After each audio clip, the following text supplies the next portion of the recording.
ќе зборуваме колку е важен техничкиот преглед и колку се одговорни граѓаните кон своето возило, колку сме воопшто ние одговорни дали е исправно се во нашето возило и управувањето со возилото да се учи, но и стекнува со искуство. Како се стекнува тоа искуство? Имам навистина луѓе кои што се експерти во својата работа и со кои што ќе разговараме на овие теми, а и нешто повеќе, се разбира сите теми поврзани со сообраќајот и можните несреќи, со Горан Трајковски, раководител во станица за технички преглед, и Драган Милошовски, инструктор во автошкола, и тоа во автошколата Mobility Plus. Добро утро. И Сдружение на возачи на град Скопје, кога сме веќе кај техничкиот преглед. Ајде детално да ве представам. Да. Така е. Добро дојдовте. Добро ве најдовме. Тажен ден, да, за Македонија, и вчерашниот и денешниот ден, на жалост и вчера и денес и утре. Се полемизира многу за она што се случи во Бугарија, за уште една кобна автобуска сообраќајна несреќа. Зборувам уште една затоа што некако по некоја година за жал ни се случуваат вакви трагедии. Секогаш полемизираме, апелираме и секогаш излегуваат на виделина пропустите кои што не би требало да бидат и заради кои можеби се случуваат овие трагедии. Па пред да почнеме би сакал да изразам едно големо сочувство до семејствата, родителите и пријателите на загинатите. Ова е тажен ден навистина за Република Северна Македонија. Мислам, таа тага не може да се опише.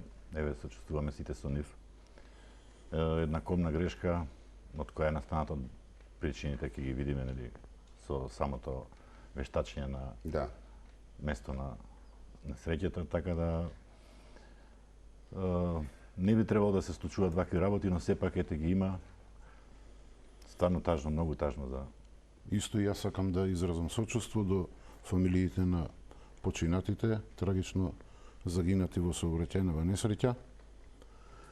И што да кажеме друго, тажен ден, ќе видиме за што се работи, дали е техничка грешка, неисправност на истрагата ќе се покаже, но според оние фотографии, видеа кои досега и вие ги видовте нели преку медиумите и преку Телма телевизија, можете ли некако заклучок да се направи?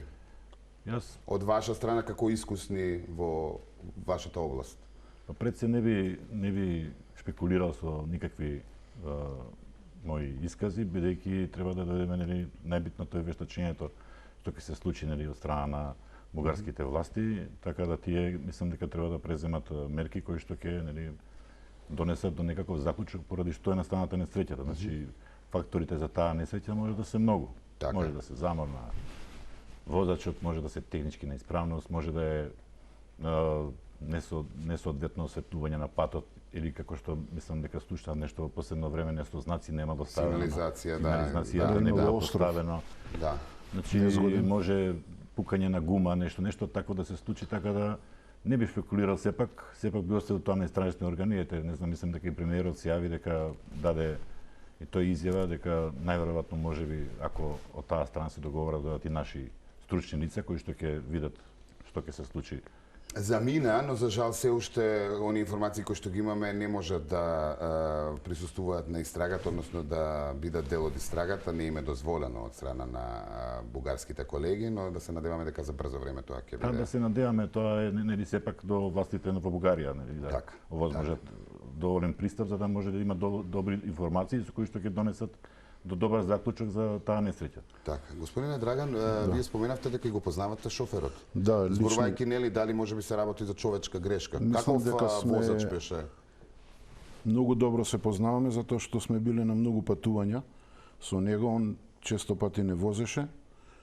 Бевме и на Корчула заедно во Хрватска, 10 дена дури бевме и цимери. И го познавам предобро, одличен возач. Имаше и своја превозничка фирма пред известно време, така да сега бил ангажиран овдека од Беса Транс. Како возач е одличен возач, не е умерен човек, не е брз. Имавте ли некакви забелешки во смисла на неговото Не, немаше апсолутно ништо. Дали бил одговорен човек, дали секогаш одморен, дали ги почитувал сите нели оние? Да. Предобро, не пиеше, тоа сум 100% сигурен, не е пијач.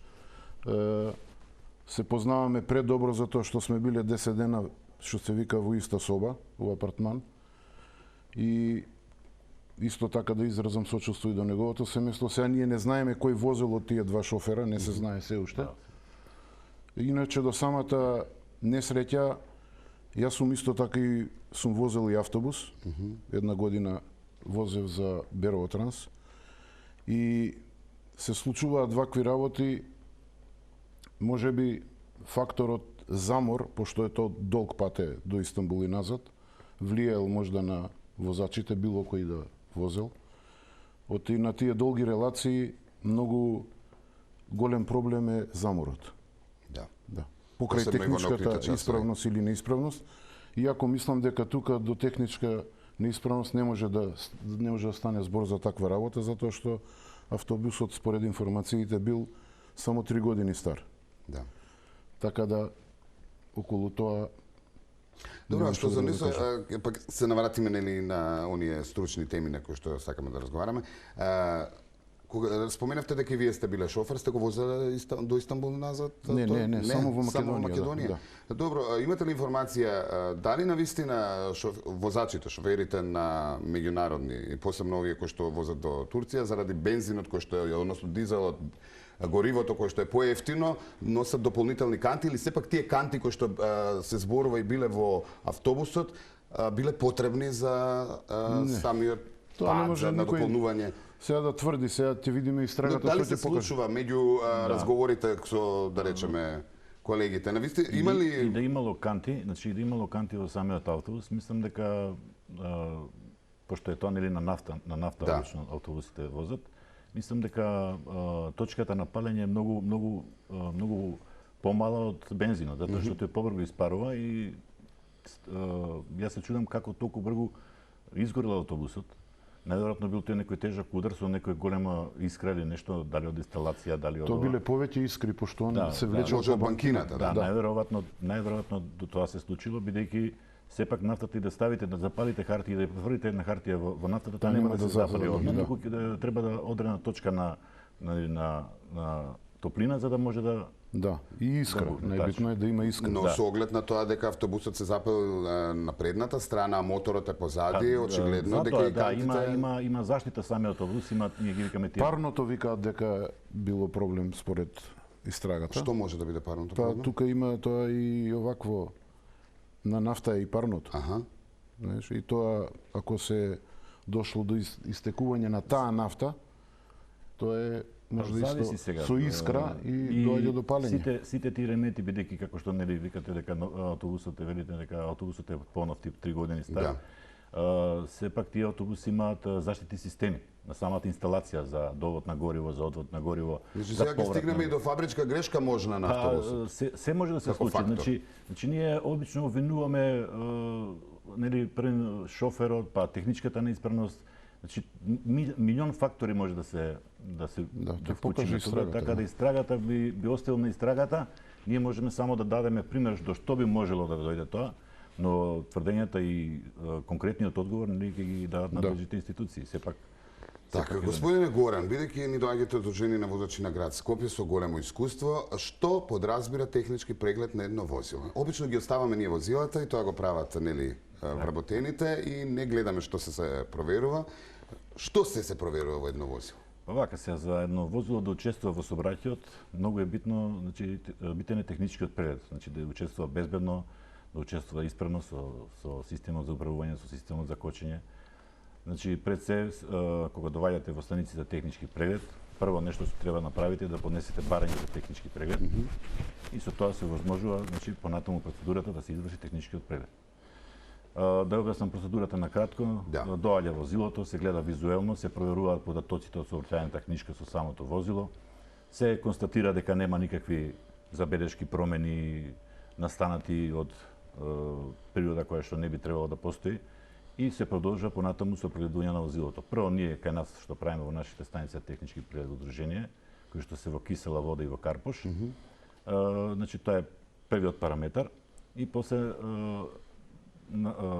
следниот чекор е мерење на издувни гасови, кои што нели исто се задолжителна пракса, мислам више со законски регулатива е донесено да возило кое што помине на технички преглед без документација од запис на издувни гасови, од запис на кочиони системи, од записна система за управување, не смее да биде пропуштено и тие 20 контролори кои што го подпишуваат на крајот возилото како технички исправно, е должен да удрат подпис на документ, односно на запис. И одговара за сето тоа, така? Одговара за сето тоа. И тоа се чува најмалку 12 месеци. Значи, ние сме обврзани. До следната регистрација. Да, до следната регистрација. Обврзани сме во година дена. Тука има и видеозапис, да речеме, мора секоја станица технички преглед, значи на патеката кај што се врши прегледот, да се постави, значи со закон со тоа, да се постави видео камера која што ќе биде снимена целиот процес од почетокот до крајот на вршењето на техничкиот преглед. Тоа, мислам, оваа законска регулатива добра е дојдена за, нели, да не може да се прават толку манипулации при самиот технички преглед. Затоа што сепак тоа е документ кој што ние мораме да го чуваме.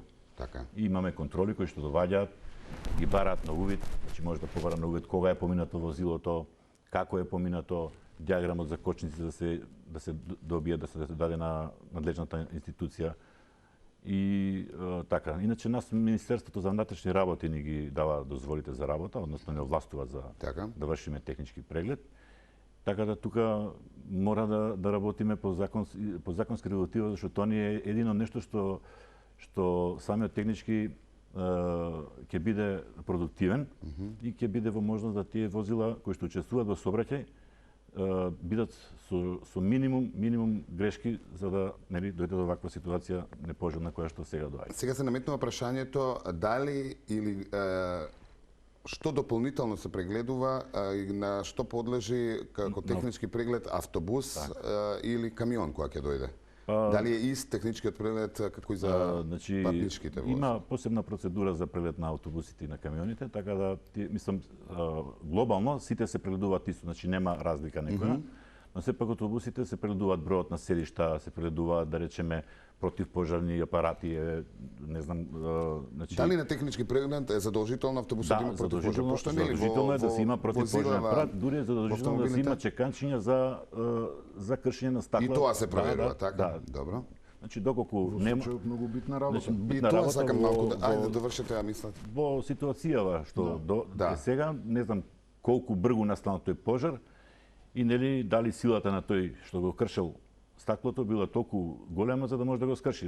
Иначе како има чеканчиња, со чеканчето се крши прозорот и нели што вратите не се отвориле, така беше. Проверувате ли дали во таков случај, односно исправност на вратите, дали треба ли да се отворат? Се проверува ли тоа да некаква можност има ли да се направи? Системот за отварање на вратите кај возачот.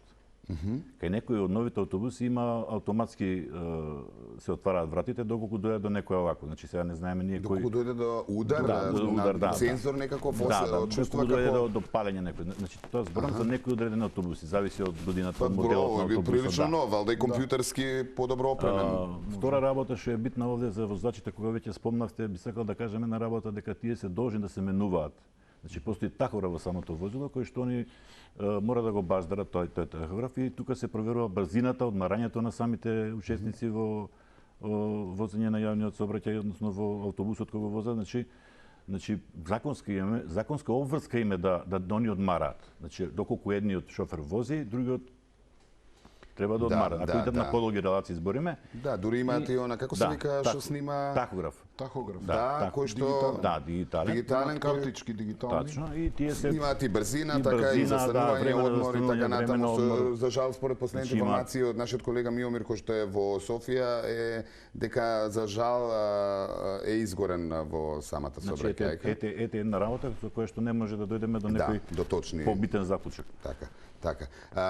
Што друго има од безбедносни работи во еден автобус, да си знаат луѓето, нели, за не дај Боже. Рековме за, како се вика тоа, секирче? Чеканче, Чеканче. Стои позади?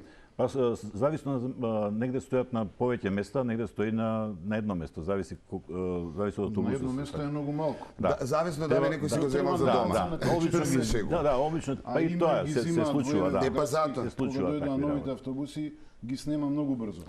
Ете да апелирам и за тоа, намерно. Се работи кои што се случуваат и нели од луѓе кои што немаат совест, нели, дека може да дојде до ваква работа, не гледам начин зашто би му било потребно тоа чеканче. Многу работи кои што Така се крадат од јавни простори, Така не знаеме зошто им се дома. Таква една мала ситница. Добро, ПП апарат, нели си има тој, ама тој е во багажникот. Не, тој мора да биде на достапно место, значи на достапно место до возачот. До возачот. Значи овде било навистина брзо. Да, чин било брзо, мислам немало ни можност да се употреби, предпоставувам. Можда од ударот биле деконцентрирани во шок, не можеле да реагираат. Да, не знаеме тоа, ако букнало толку бргу паменот, ти може не виделе ни каде стои пожарниот апарат. Значи должно е, значи тоа е должност да имаат, се проверуваат пневматиците, значи збориме. Апаратите се контролираат на 6 месеци. Ако се неисправни се дополнуваат, се добива потврда дека се исправни. Добро, дали е тоа законски регулирано да мора компаниите да прават инворени технички прегледи? Годишни знаеме, сите ги правиме и за своите возила. Сега.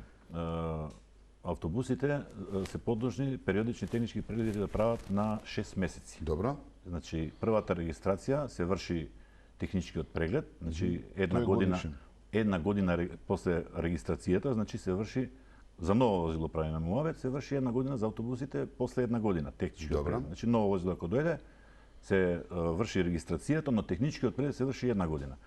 После тоа се врши на секои 6 месеци, затоа што значи не само на автобусите, него за сите оние возила кои што учествуваат во јавниот сообраќај, значи на автобусите, на автошколите, на возилата под придружба, на рентакар возилата, на тие се нема. Да, на возилата кои возат опасни материи, исто тие се должни на секои 6 месеци да вршат периодичен технички преглед. Значи со самото тоа сега сакам да забележам на работа, секогаш се обвинуваат, да речеме, техничката неисправност, нели се обвинува дека еве шоферот бил заморен. Никој не знам дали некогаш погледнал дека има еден закон, да речеме, мислам дека е во службен вестник 54 на 3 мај 2007 година, каде што децидно е наведено дека освен ние што го правиме техничкиот преглед и што се грижиме за безбедноста во сообраќај, нели, должни се и фирмите, правните или физичките лица кои што учествуваат во сообраќај, долготрајно да вршат, значи да вршат увид на техничката исправност на возилото. Значи фино стои во законот, може да го прочитат. Значи дополнително да се има автомеханичар кој што ќе го прегледа. Значи тоа треба да се потенцира, би го потенцира, значи ние сме една алка која што нели дава сигурност во сообраќајот, техничката исправност, но и ова е добро да се каже затоа што нели секоја компанија, дали е правно лице, дали е физичко лице кој врши јавна дејност, треба да долготрајно да се има увид на страна. Да, па на крај треба да се има човек кој што вработен за таа работа, нели? За да нема вакви случаи. Кај нас во автошколите на пример има секогаш има луѓе кои што се грижат за возилата, посебно кај нас во Автомотосојуз, пошто имаме и сервис и технички преглед исто доле. Иначе како што нагласи колегата, автошколите на секој 6 месеци прават вонреден технички преглед. Исправноста е безпрекорна, да. Така. Уште нешто што се однесува кај техничкиот преглед. Староста на возилото, посебно на за автобусите конкретно ако зборуваме. Има ли век, колку регистрации може да помине, колку години може да движи и после да не може да го пуштите да помине? Вака, има возилото кое што е простора, да речеме, нели, тие идат на редовен технички преглед, но има уште еден моментум кој што треба да се објасни, дека тоа возило иде на техничка спецификација на поголема институција, да речеме, кои што вршат хомологација на возилата. Добро. И кај нив се извршува веќе оној дел даваат одобрение за користење на самото возило. Кога подлежи тоа возило? На 2 години, така, на 2 години. И тоа исто се прегледа возилото дали нели склопот, дали само носечката конструкција на автобусот е задоволителна, да нема скапаници, да нема. Иначе граница нема, може некој автобус да е на 10 години. Значи нема граница, но они подлежат плюс дополнително на тоа, значи мора да го имаат. Значи мислам дека Министерството за економија им го бара тој документ доколку управуваат да можат да. Иначе јас сум возел и 30 години стар автобус. Исправен. Нема ништо не му некоја фала, граница, многу подобро знае. доколку ги задоволува критериумите со Ги издувни задоволуваше, гасови, со техничката исправност, нели, со кочниот систем, со системот за управување, нема некоја одредена граница. Има еден закон за олдтаймери кој што нели се води Да. И се веќе друга бранша Да. Да. Господине Драган, вие нон-стоп по сообраќајот, со оглед на тоа дека сте инструктор. Секој ден. Каква во моментов ние сообраќајната култура? Дали имате впечаток и вие како и ја дека веќе ја немаме сообраќајната? Сообраќајната култура е испод нула, значи во Македонија, во Скопје конкретно. Ние сме секој ден на терен по 8 до 10 сати, што со обука, што со полагање. Јас сум за разни категории, идам и со мотор, со автобус, со камион, кола. Културата е многу ниска, посебно односот на возачите спрема автошколите. Тоа е катастрофално. Тоа немаат никаква толеранција, никакво трпение. Се спроведуваат анкети дека многу сметаме во сообраќајот, а сите забораваат дека и они учеле некогаш. И покрај тоа што И дека тие нови возачи мора да учествуваат некако во сообраќајот, во гужвата да стегне искуство, така. Често пати каде најде тука сега да го обучаваш или сега ли најде во гужвава? Сега ли најде во гужвата, да. Многу сме оптеретени со тие работи. Тоа е, значи, единствено нешто што ми смета во оваа професија е тоа. Не културата на возачите спрема нас. Иако сме означени со табли, со табличка, дури на некои коли пишува трпение, имате возач кој што се учи, значи културата е многу ниска. Да, од искуство и јас тоа сум го забележал. Напротив, наместо таа табла да го информира возачот дека се работи за почетник и да внимава, тие го претекнуваат, не му дозволуваат да влезе на жмигавец и така натаму. Често пати даваме жмигавец и чекаме една минута, 2 минути, па ќе застанеме на булевар, никој не пушта. Комисијата бара да биде тоа прецизно, да не и така. И некако самите жмигавци не се почитуваат. Доколку не дадеме жмигавец, а се престроиме во другата лента, многу побрзо тоа ќе го направиме, отколку кога ќе дадеш жмигавец, сите некако забрзуваат оние кои што треба да те пуштат. Што според вас треба да поседува нов возач, односно да научи нов возач за да биде пуштан и да може да биде безбеден и за себе и за сообраќајот? Што како критериум барате во кај почетници? програмата за обука за секоја категорија има различен број на часови. Добро. И нормално Ама тие дека знаеме дека не се доволни. Возач почетник со 36 часа, тоа се 18 дена да вози во сообраќај, не може да стане одма комплетен возач. Така.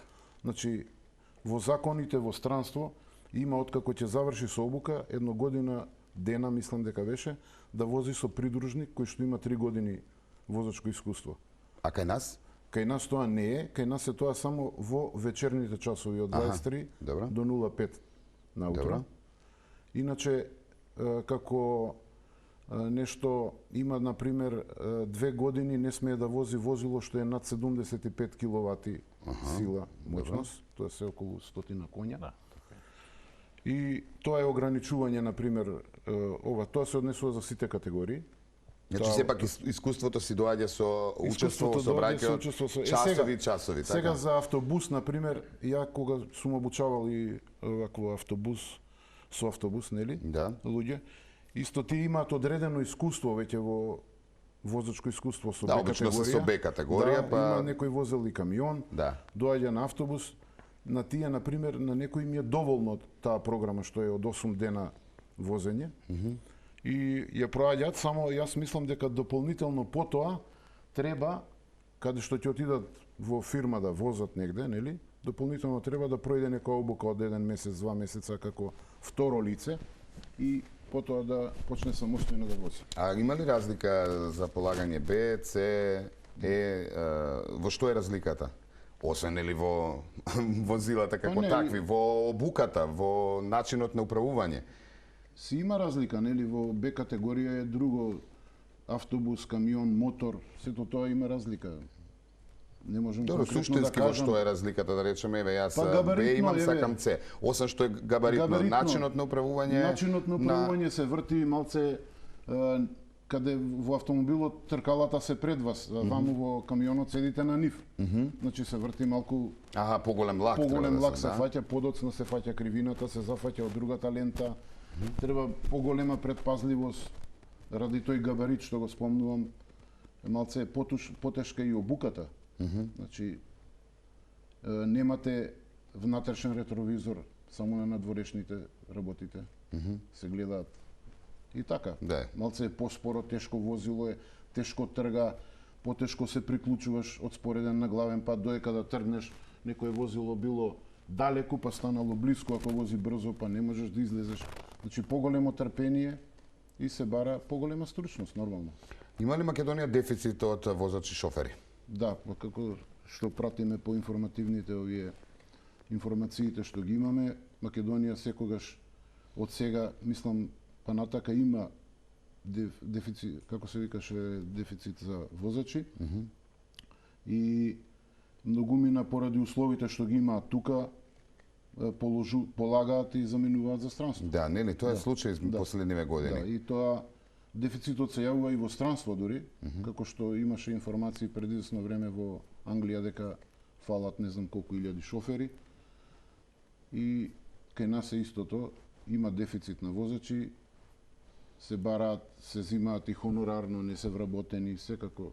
Да, верувам и заради тоа и старосната граница, односно возраста на они активни возачи, превозници е се поголема. Да, има и луѓе кои што се во пензија, па ги барат за да возат, затоа што нема кој да вози, младите одат во странство, поради условите, поради начинот на плаќање, на све, услови за работа. Зборувајќи за во оној документацијски дел за полагање, дали се исти потребни документи, медицински документи за возач кој што полага Б, со возач кој што полага С и Има така разлика натаму во вадењето лекарско уверение за Б, за С и за Д. Добро, Има што е разлика. разликата? Па подетален е малце прегледот за С и за Д. Подетален е, значи Професионалци. тие се професионалци, да, и затоа се оди на пример се прегледува срцето, да не кажувам сега, значи Мотористиката.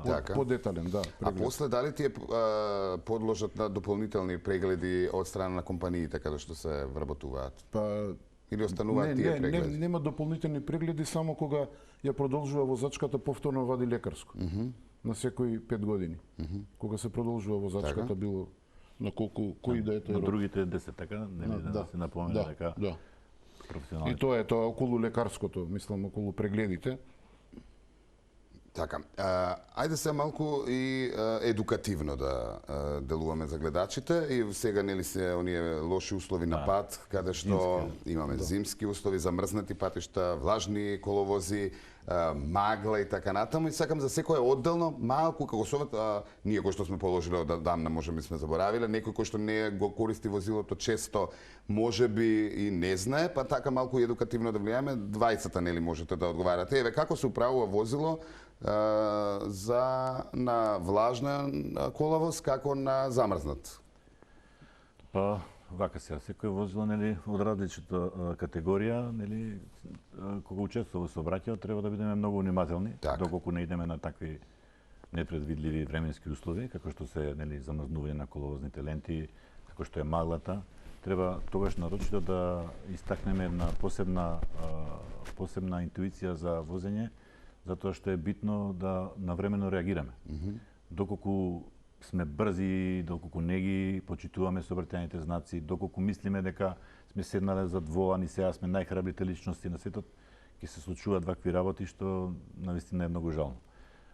Значи секој возач, дали управувал патничко возило, дали управувал возило од категорија нели поголема од патничкото возило, Б, С, Д и така натаму, значи е должен да ги почитува сообраќајните знаци како прво. Како второ должен е да се прилагоди спрема условите на патот. Значи доколку види дека има мраз, ќе ја намали брзината. Сега препорака една моја, пошто и сега до сите возачи кои што учествуваат во сообраќајот би препорачал да во зимно време ги користат зимската опрема. Тоа се гумите, да речеме, MS, M+S МНДС, нели, со снегулка и со 3 планински врва на нејзина цртана, така да тоа важи за сите патнички возила да имаат значи гуми кои што се со зимска намена. Не за џабе нели законот дека мора да се променуваат гумите и дека самиот состав на гумите и самото возење со летна или зимска гума има навистина разлика. Шарата 4 мм. Шарата е 4 мм, во зависност од тоа дали ќе биде зимска или летна, исто е 4 мм, но со тоа што ако користите летни гуми, мора да имате ланци во самото возило, значи да поседувате ланци. На автобусите е 6 мм на погонските тркала, кај што нели доколку ради техничката изведба на самиот автобус не може да се стават ланци, тогаш обовезително да мора да автобусите и товарните возила на погонските тркала да имаат зимски гуми. Значи од техничка природа ако не може да се стават ланци. Значи тоа е задолжително. За почетници е многу препорачливо, например, во зимски услови, често пати на оние возила кои што се паркирани надвор, пред да се почне со возење, да се излезе малце порано, да се има спреј во колата против замрзнување на ветробранско стакло, на прозори, на ретровизори. Да се изчиста, да се запалат сите, да се запали колата порано 2-3 минути, да не се брза одма. Да се разработи, так. Значи, ако колата е се уште не одмрзната, имаш чувство дека возиш нешто тенк, оклопно возило. Немаш мртви точки, имаш еден куп. Значи, мора да се изчисти, да се трне трпеливо, да се внимава, што кажа колегата, на пешачките премини, на местата кај што има училишта, градинки, има ограничување, има, нели, сите викаме лежечи полицаец, тоа народски. Тоа се вика опрема за смирување на сообраќај има, значи тоа треба се да се почитува. Да, треба да бидеме совесни, но треба да имаме совест дека со нашата нели непредвидливост и со нашата брзоплетост може да направиме нешто што ќе не чини цел живот. Грубо кажано, оружје во рака има. Оружје во рака, така е. Многу грубо, ама е вистина. Да бидеме внимателни, одговорни. Ви благодарам за одвоеното време, затоа што денеска споделивме многу информации кои што голем дел беа корисни за нашите гледачи, верувам, и ве очекувам некоја следна прилика. Благодарам за поканата и пријатно.